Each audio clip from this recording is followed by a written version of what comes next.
그러나 우리 하나님께서 우리를 지키시고 보호하시고 인도하시고 우리 모두에게 힘을 주시는 줄로 믿습니다. 코로나 사태 속에서 설을 준비하는 상황이 되었습니다. 요즘 코로나로 인해서 고향 방문도 자제, 금지하는 분위기가 되고 말았고, 또 가족끼리 모임조차도 금지가 된 상황이 되었습니다. 안타깝게 그지없습니다. 그러나 반드시 종식될 줄로 믿고 또 하나님 앞에 기도해야 될 줄로 믿습니다. 이곳저곳에서 이제 변종이 나타나서 사실은 더 큰 위기가 예견되는 상황이 되고 말았습니다. 특별히 우리 대한민국이 백신 접종이 지연되는 상황이어서 안타깝습니다. 2월 중에 애초에는 500만 도수는 들어올 것이다 그랬는데 지금 코백스를 통해서 들어올 분량이 6만 도수 정도다 하는 보도들이 계속 나오고 있습니다. 특별히 우리나라에서 치료제가 승인되었는데 변종 바이러스에는 오히려 역효과가 나기 때문에 치료제로 사용할 수 없다. 그는 기존 신종 바이러스에는 가능한데 변이형 바이러스, 우리 영국발, 남아공발 지금 이야기 많이 나오는데 거기에는 오히려 부작용이 크다 이런 보고들이 나오고 있습니다. 사람의 한계는 너무나도 분명합니다. 우리가 만들었다, 개발했다 해도 하나님의 은혜로 보호하시고 인도하셔야지 그것이 사람 힘으로 뭐가 된다고 생각하는 순간 오히려 치료제가 아니라 부작용을 일으키는 요인으로 작용할 수도 있는 게 현실입니다. 세계적으로는 이제 현재 감염자보다 백신 접종자가 많아지면서 2월 말까지 상당 효과를 볼 수 있을 것이라는 추정을 하고 있습니다. 우리나라는 아직도 백신 접종이 이루어지지 않고 있어서 3개월 이상 다른 나라들보다 늦게 출발하는 상황이 되고 말았습니다. 그래도 우리는 역전을 해서 기도해야 되는 상황입니다. 더욱 이제 우리가 기도해야 될 부분 중에 하나는 어떻게 생각하면 응급 환자에게 골든타임이 필요한 것처럼 이 백신을 맞아야 하는 골든타임을 놓치고 있는 것이 아닌가 염려되는 것이 우리 4차 대유행을 예견하고 있거든요. 3월에서 5월 지금보다도 더 심각한 대유행이 있지 않을까 또 그런 상황입니다. 신앙적으로 중요한 것은 질병본부에서 예배를 통한 감염에 대해서는 의미 있는 숫자가 지금까지 별로 실제적으로는 없었다는 걸 인정을 했습니다. 교회에서 감염이 되었지만 예배를 통한 감염은 별로 없었고 소그룹 모임, 또 식사, 연관된 기관들의 모임을 통해서 감염이 이루어졌다 이렇게 또 인정을 하는 상황이 되었습니다.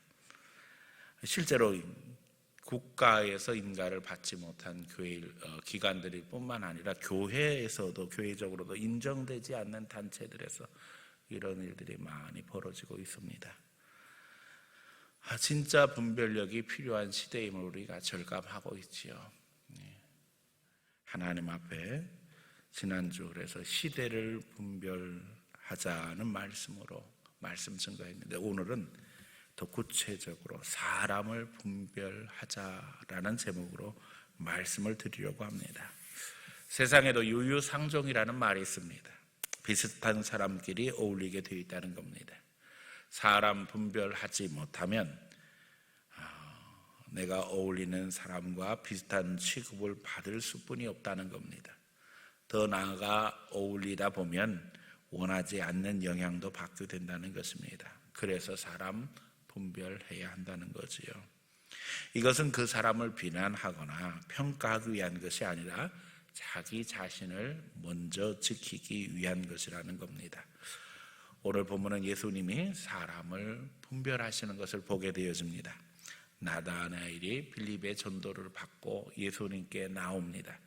그때 예수님께서 그를 향하여 참 이스라엘 사람이라 그 속에 간사가 없다 이렇게 이야기하시죠. 저는 이 시간 우리가 예수님처럼 사람을 분별할 수 있는 기준을 얻기 원하며 또 그것을 먼저 자기 자신에게 적용하는 가운데 삶 속에서 그리스도인으로 하나님의 영광 드러내기를 원합니다. 오늘 사람을 분별하자라는 제목으로 말씀 나눌 때에 여러분 가운데 성령께서 역사하시고 또 인도하심이 있기를 예수님 이름으로 간절히 축원합니다. 첫 번째는 세상 사람과 교회 사람입니다. 본문에 참 이스라엘 사람이라는 표현이 등장하는데 이 유대인에게 이스라엘 사람이냐 아니냐 하는 것은 너무나도 중요한 기준이 되어집니다. 이것을 우리 표현, 오늘 우리 삶에 적용하면 교인이냐 참 교인이냐 이렇게 적용될 수 있을 것입니다. 저는 교회 다니는 사람과 그렇지 않은 사람을 구분해서 교회 사람, 세상 사람이라고 편안하게 말씀을 드리려고 합니다. 마음의 교회가 있는 사람과 그렇지 않은 사람은 천지 차이로 드러나게 되어집니다. 이제 요즘 코로나 바이러스로 인해서 예수를 믿는다고 하지만 교회 출석하지 못하는 분들이 생겼습니다. 그러나 지금은 상황을 정상이라고 이야기할 수는 없지요. 오늘 우리가 예수 믿는 사람으로 늘 마음에 교회가 있어야 되고 신앙생활하면서 교회의 중심이 되어야 될 줄로 믿습니다. 요즘 들어 본인이 신앙생활하고 있다, 신앙이 있다고 이야기하면서도 교회 제대로 출석하지 못하는 사람들이 많이 나오고 있는데 심각한 문제는 교회에 출석하지 않으면 세상 사람들과 결국에는 별반 차이 나지 않는 생활로 유혹을 받게 되어진다는 겁니다. 때때로 이런 분들이 신앙은 마음의 문제, 개인의 문제라고 생각하지요. 하지만 우리 신앙의 문제는 개인의 문제 혹은 마음의 문제가 아니라는 사실을 잘 기억해야 합니다. 우리가 별 믿음이 없는 것 같아 보여도 계속적으로 교회에 출석하면서 교인들과 교제하고 또 특별히 예배를 통해서 하나님 앞에 기도하고 찬송하고 말씀 듣게 되어지면 그 사람에게는 가능성이 열립니다. 그러기에 세상 사람이냐 교회 사람이냐 이것은 굉장히 중요한 기준이 되어집니다. 특별히 예수 믿는 사람들이, 교회 사람들이 세상 사람들을 바라보는 시각은 너무나도 중요합니다. 이제 요즘 세상 사람들이 교회 바라보는 시각이 너무 부정적이어서 사실은 우리가 많이 위축된 가운데 있는데 더 중요한 것은 우리가 세상 사람들을 어떻게 바라보느냐 성경적으로 점검하지 않으면 안 된다는 것입니다. 첫 번째 전도 대상이라는 겁니다. 세상에서 아무리 잘 나가는 사람이라고 할지라도 흔히 세상에서 성공하는 사람이라고 할지라도 예수 없으면 그가 향하는 곳은 지옥입니다. 그럴듯해 보여도 그건 허상에 불과하다는 사실을 우리는 잊어버려서는 안 됩니다. 더더욱 믿는 자들과는 우선권이 다릅니다. 우리는 신앙의 우선권을 두지만 세상 사람들은 신앙이 아닌 다른 것의 우선권을 두지요. 그것은 세상의 기준이기 때문에 세상의 성공이 될 수뿐이 없습니다. 심지어는 선하다고 해도 그것이 성경적인 기준이 아니라 세상의 기준이라고 하는 사실을 잊어버려서는 안 됩니다. 생각하는 방식, 생활하는 방식이 믿는 사람들과는 전혀 다르다는 것을 우리는 늘 인식해야 합니다. 그러므로 우리 그리스도인들이 자기 마음, 생각, 행동을 잘 지켜야지만 세상 사람들에게 휘둘리거나 끌려다니지 않는다는 거예요. 왜냐하면 세상 사람들은 본능으로 움직입니다. 우리는 신앙으로 움직이려고 하지만 세상 사람들은 본능으로 움직이기 때문에 이 본능의 유혹이라고 하는 것은 너무나도 자연스러운 거예요. 배고프면 먹고 싶은 거지요. 피곤하면 쉬고 싶은 거. 그러나 우리는 배고파도 금식해야 한다고 하면 굶고 금식하지요. 피곤해도 우리가 뭔가 하나님이 원하시는 것을 해야 한다면 그것을 이겨야 할 이유가 너무나도 분명하게 되어집니다. 우리는 그들을 이끌 수 있는 사람이 되어야 됩니다. 이끌어야 된다고 그러니까 무슨 세상에 나가서 대장 노릇하라는 것이 아닙니다. 사랑으로 이 불신령은 세상 사람들을 잘 섬겨서 하나님 앞에 인도해야 하는 사명이 있다는 겁니다. 그럼에도 불구하고 하나님이 그들을 통해서 역사하실 수 있다는 사실을 잊어버려서는 안 됩니다. 자, 이 부분은 너무 중요한데 때때로 우리가 이것을 착각하고 인정하지 못할 때가 있습니다. 성경에 보면 페르시아의 고레스 왕이 있습니다. 이사야를 통해서 하나님이 이미 말씀하셨고 이 고레스가 결국에는 그의 당대의 이스라엘 사람들을 도와서 성전을 회복해 하는 것을 보게 되어집니다. 하나님은 이방인들을 통해서도 역사하십니다. 그는 이스라엘 사람이 아니었습니다. 오늘도 마찬가지입니다. 이방인이라고 할지라도 그들이 세상에서 하나님이 원하시는 정의로운 일의 도구가 되기도 한다는 사실을 잊어버려서는 안 됩니다. 특별히 세상을 바라보면서 우리 장로교인들 개혁주의 신앙으로 무장해야 될 것은 세상을 이원론적으로 생각해서는 안 된다는 것입니다.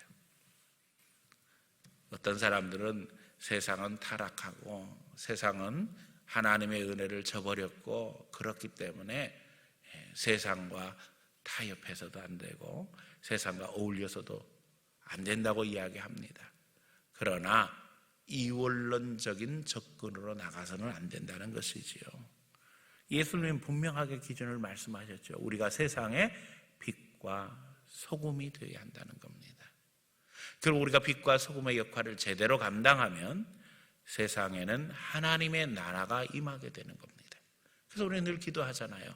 하나님의 나라가 임하옵시며 거기에는 우리가 하나님의 정의를 실천하기 위해서 애쓰고 노력해야 하는 무대, 그 영역이 세상이라는 사실을 하나님이 우리에게 가르치시고 계시다는 사실을 잊어버려서는 안 됩니다. 우리는 일반 은총의 영역과 특별 은총의 영역을 이야기합니다. 다시 말하면 세상은 일반 은총의 영역입니다. 세상에 살아가는 모든 사람들도 다 하나님의 은혜로 산다는 것입니다. 하나님이 믿는 자에게만 빚을 주시는 것도 아니고 믿는 자에게만 비를 주시는 것도 아니시죠. 세상 사람들도 하나님의 은혜 가운데 거합니다. 그래서 세상의 영역에서 불신자들도 두각을 드러낼 수 있고 하나님의 도구가 될 수 있다는 겁니다. 그래서 좋은 의사, 유능한 의사도 될 수 있고 훌륭한 선생님도 될 수 있고 정치인도 될 수 있다는 겁니다. 특별히 교인들은 세상에 사명이 있습니다. 하나님의 영광을 드러낼 사명이 있다는 거예요. 정치, 경제, 문화, 교육 그것을 통해서 하나님께 영광을 돌릴 뿐만 아니라 하나님의 나라가 이 땅에 임하게 함으로 말미암아 이웃을 복되게 해야 할 사명이 있습니다.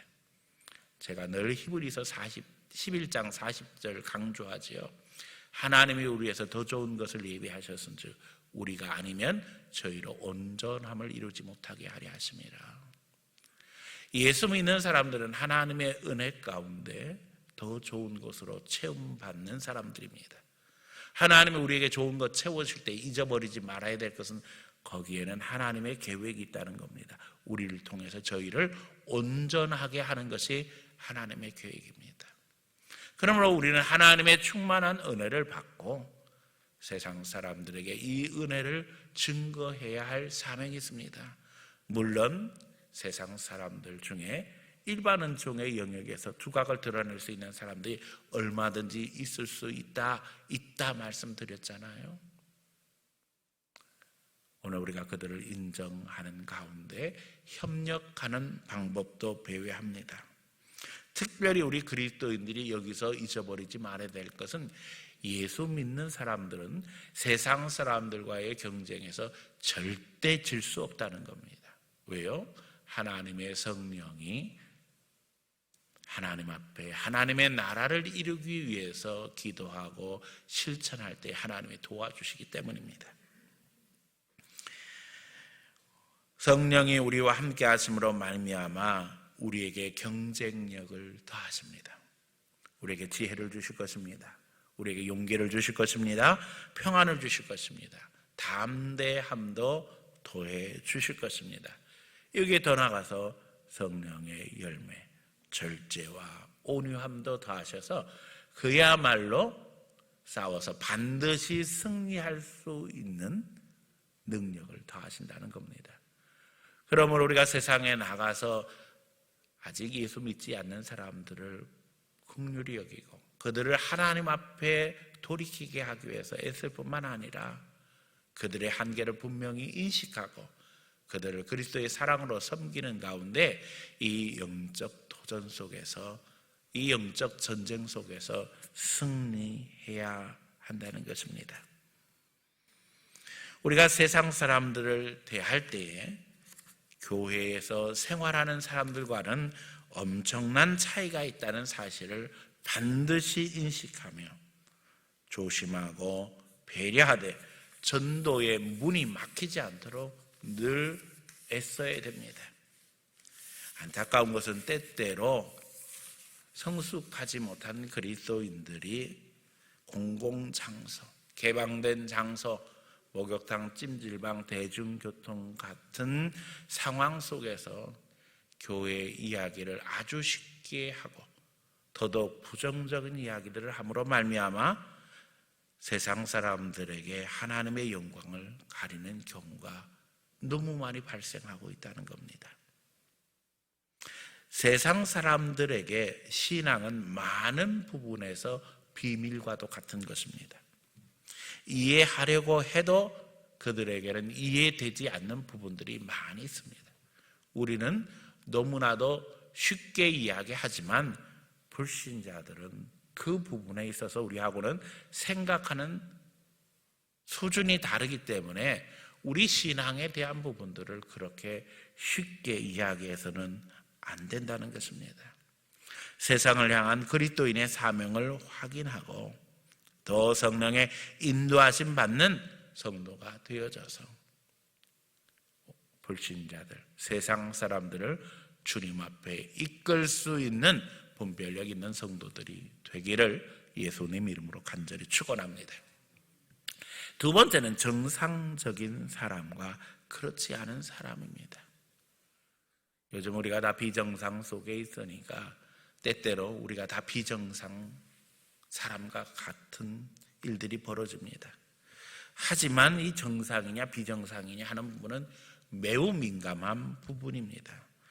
누굴 정상이라고 기준 삼을 수 있을까? 이것도 간단한 말은 아닙니다. 그러나 병원에서 환자와 의사가 구분이 되듯이 어느 상황에서든 정상과 비정상은 구분될 수뿐이 없습니다. 누구도 병원에 있는 환자를 정상이라고 이야기할 수는 없습니다. 우리가 분별하지 못한다면 행동하는데 실수하기 쉽습니다. 환자에겐 배려와 조심이 필요합니다. 이상행동을 하는 많은 사람들, 그것은 교회 안에서도 마찬가지고 세상에서도 마찬가지입니다. 이들의 특징은 영적 질병, 상처에 고통스러워하고 있다는 것입니다. 조심하지 않으면 시험과 마찰, 갈등이 지속될 거라는 거예요. 여러분, 아무런 문제가 없을 때 여기를 두들겨도 아프지 않습니다. 그냥 두들기는 걸 느끼는 정도죠. 그러나 여기 상처가 있으면 두들기면 아픕니다. 그러니까 환자는 이와 같다는 거예요. 상처 있는 부분을 계속 우리는 사랑해 준다고 예쁘게 쓰다듬어 줘도 그 사람은 아플 수 있다는 거예요. 결국 정상과 비정상을 구분하지 못하면 계속 시험 마찰 갈등이 지속되는 거예요. 아니 나는 사랑에 표현했는데 저 사람은 왜 저렇게 난리를 치고 법석을 떨어? 환자에게는 아픈 부분이었기 때문입니다. 정상적인 사람은 부딪혀도 스쳐도 아프지 않습니다. 그러나 환자는 아픕니다. 그래서 부딪히면 소리를 지르게 되어집니다. 이것은 교회 안에서도 마찬가지입니다. 특별히 이런 부분을 교회 안에서는 상처라는 단어로 많이 표현해 왔습니다. 교회 안에서 이런 분들을 배려하는 것은 너무나도 중요합니다. 그런데 이런 배려가 나중에는 권리처럼 되고 학생이 선생을 가르치려는 일이 벌어지는 상황이 생기는 것이 현실이 되고 말았습니다. 이건 정상이 아니지요. 교회가 혼란스러워지고 약화되는 이유가 이 부분입니다. 상처라는 이유로 배려를 받아야 하는 분들이 그것에 익숙해지면서 교회 안에서 그 배려가 당연한 것으로 생각이 되어지고 심지어는 그 배려가 특권이라고 착각하면서 교회 안에서 기득권자처럼 행동하는 일들이 벌어진다는 거예요. 배려가 특권이 되어지고 그것이 모든 기득권을 상징하는 것처럼 된다면 교회는 혼란스러워지게 되어집니다. 특별히 교회가 성장하면서 처음부터 신앙생활한 분들이 영적으로 성장하지 못할 경우 이 부분은 교회 안에서 심각한 현상을 만들어냅니다. 당연히 교회의 어른이 되어지고 또 교회의 초기 멤버로서 다른 사람들에게 모범이 되어야 되는데 성장하지 못한 채 있게 되어지고 처음부터 그 사람은 상처받았고 영적으로 환자이기 때문에 보호하고 배려했었는데 본인도 착각한다는 거죠. 그래서 결국에는 그런 사람들이 다른 사람들에게 치료받지 못한 채 상처를 주게 되어지고 심지어는 교회를 떠나게 하는 이유로 다른 사람들에게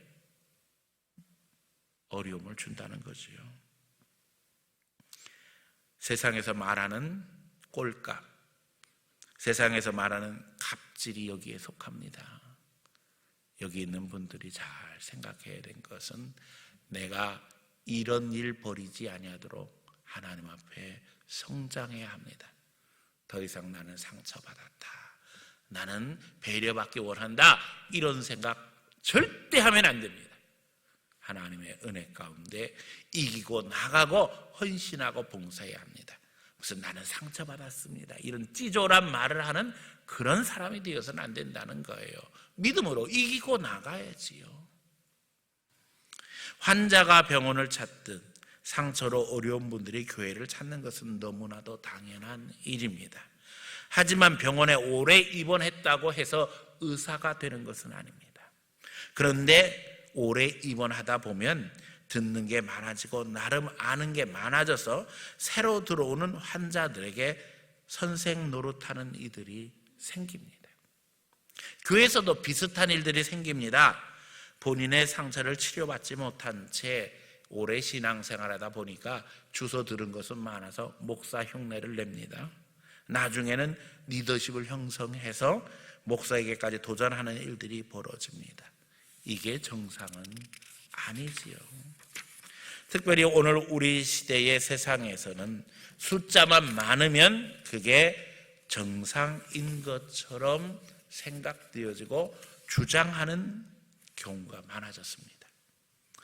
본래 사람 눈이 두 개인데 무슨 이유로 갑자기 눈이 하나 된 사람이 많아졌다면 이제 눈 하나가 정상이 되는 걸까요? 아닙니다. 하나님이 두 개 만들어 놓으신 이유가 있지요. 그래서 원근감을 우리가 느끼게 되어지고, 저 물체가 먼 것인가 가까운 것인가, 우리가 두 눈을 통해서 입체적으로 세상을 볼 수 있도록 하나님 만들어 놓으셨어요. 그래서 혹 한쪽 눈이 다치게 되었다면 제일 좋은 방법은 다른 눈이 작용하는데 상처난 다른 눈이 제대로 작동할 수 있도록 치료하고 도와주는 거지요. 이제 다 한쪽 눈만 가지고 있게 되었으니까 그냥 그렇게 살아가면 돼, 이렇게 하면 안 된다는 겁니다. 어려운 상황이 되고 말았습니다.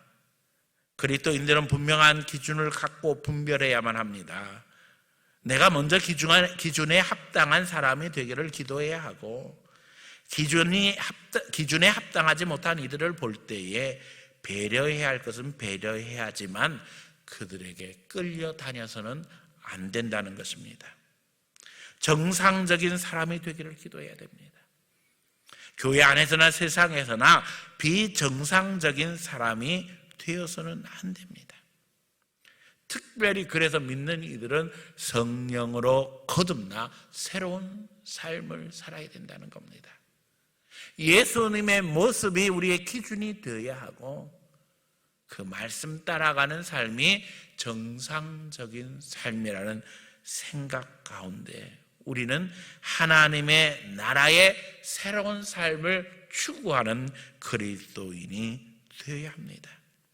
이 땅에 하나님의 나라가 임하기를 기도하는 가운데 믿는 이들이 성경에서 이야기하는 말씀이 기준이 되어지는 이 정상적인 기준을 절대 포기하지 아니하고 하나님 앞에 바른 기준 세워서 주님 영광 드러낼 수 있기를 예수님의 이름으로 간절히 축원합니다.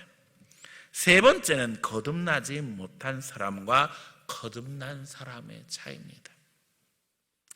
여러분, 교인이라고 해서 다 양이 아닙니다. 참신자가 아니라는 겁니다. 심지어는 가면을 쓰고 행세함으로 다른 이들에게 그럴듯하게 보일 수도 있다는 겁니다. 그게 간사입니다. 오늘 나다나엘을 향해서 주님께서 참 이스라엘이요 간사가 없는 자다 말씀하시지요. 오늘 때때로 우리는 간사한 사람들을 만납니다. 교회 안에서도 염소 1위가 있을 수 있다는 거지요. 이런 이들이 교회 안에 있으면서 마귀의 도구가 됩니다. 때로는 본인도 속이고 삽니다. 본인도 착각하고 살아요. 나는 양이야. 그런데 뒤집어 쓰다 보니까 자기도 착각하는 거예요. 오늘 우리는 날마다 점검해야만 합니다. 그러기에 성령이 나를 주도하시도록 해야 하며 말씀 속에서 늘 항상 자기 자신을 점검해야 된다는 것입니다. 성령으로 죽었다가 다시 살아야 합니다. 거듭나면 예수 안에서 성장할 수 있습니다. 반드시 성숙한 모습이 아니어도 방향성이 달라진다는 겁니다. 지금 우리는 세상을 향하고 있는가? 아니면 하나님을 향하고 있는가? 여기서 차이가 난다는 거지요. 성령으로 거듭나면 자신의 미성숙함, 부족함, 실수를 인정하게 되고 새로운 삶을 추구합니다. 자신의 미성숙함, 부족, 죄악된 실수 인정하는 것은 바로 자신의 자존심, 자아를 죽이는 것입니다. 성령이 역사될 때 정상처럼 포장된 비정상은 다 드러납니다. 주님이 비치시는 빛이 이 죄악들을 다 드러나게 할 수뿐이 없고 믿는 이들은 하나님 앞에 그것을 인정하며 회개할 수뿐이 없습니다. 이게 성령 받은 사람의 모습입니다. 성령 받았다고 완벽한 게 아니라 오히려 부족한 거 인정하고 모자란 것 인정하고 잘못한 거 인정하고 회개함으로 말미암아 새로운 출발을 하게 된다는 겁니다. 그런데 오늘 간사한 사람, 자기 포장하고 체면하는,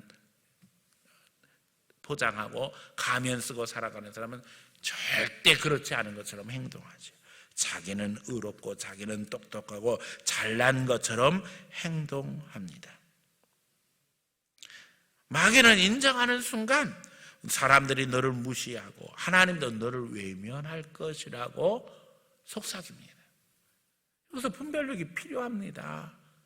성령이 하시는 말씀과 마귀가 속삭이는 것을 분별하지 못한다면 우리는 계속 마귀 수하에서 마귀 종노릇할 것입니다.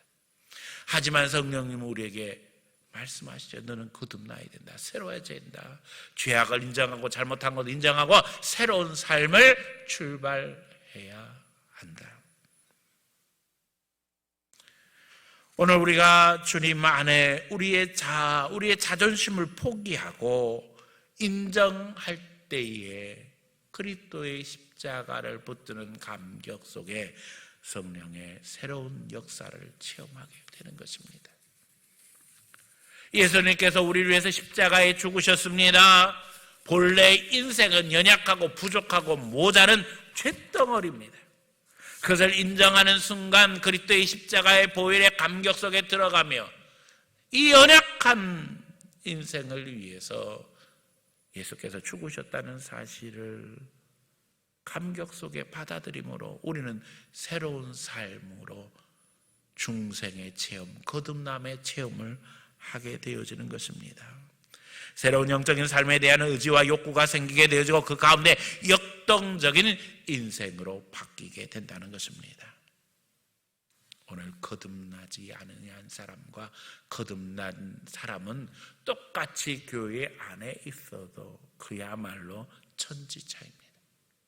오늘 교회 안에 있는 우리 모두가 다 점검하는 시간이 되어야 합니다. 내 방향성, 나는 죽었는가? 아직도 내 자존심 때문에 하나님이나 사람 앞에서 나를 포장하려고 애쓰고 있지 아니한가?